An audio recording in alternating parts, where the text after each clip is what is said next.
बिस्मिल्लाहिर्रहमानिर्रहीम।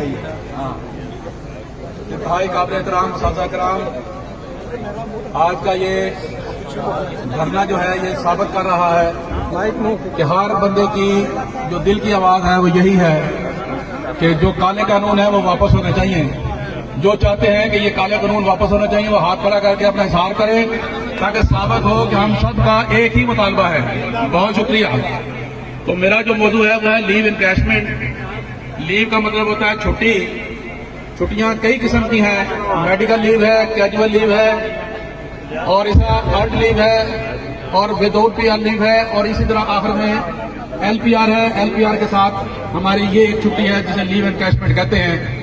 ये असल में हमारा वो सरमाया है जो पूरा सर्विस गुजारने के बाद हमारे पास इकट्ठा होता है और जिसे हमने अपने मुस्तकबिल की मनसूबाबंदी करके रखी होती है कि यार आप जिस वक्त हमें ये इनकैशमेंट के पैसे मिलेंगे तो हम अपने फला काम जो है वो अंजाम देंगे। और उसका एक मैं आपको छोटा सा यानी कि एक नोटिफिकेशन जो हमारी नजर से गुजरा है आज से 10 दिन पहले, उसकी यानी वजाहत करना चाहूंगा कि ग्रेड 20 के प्रोफेसर साहबान का वो नोटिफिकेशन मंजूर हुआ लीव इनकैशमेंट का कि एक शख्स जो हमारा प्रोफेसर साहब वो अप्रैल 2023 में रिटायर हुआ, दूसरे साहब जो है वो अगस्त में हुए, तीसरे जो है वो जुलाई में हुए।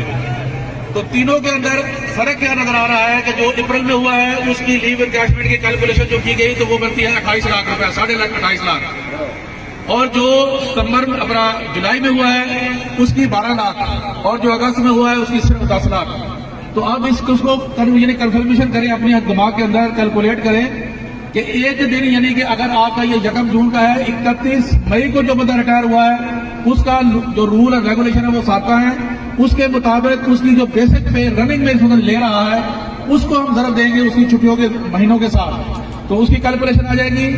और जो आदमी 1 जून को रिटायर हो रहा है तो उसकी कैलकुलेशन होगी इनिशियल पे बेसिक पे के साथ आपके स्केल की पहली स्टेज।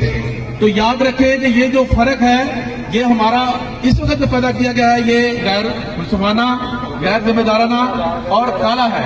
लिहाजा हम इन तमाम यानी के कवानीन को नामंजूर करते हैं और फौरी तौर पर इसकी वापसी का मुतालबा करते हैं। और जब तक ये वापस नहीं होगा हमारा ये एहतजाज, हमारी ये तहरीक, हमारा ये धरना इंशाअल्लाह ताला जारी रहेगा।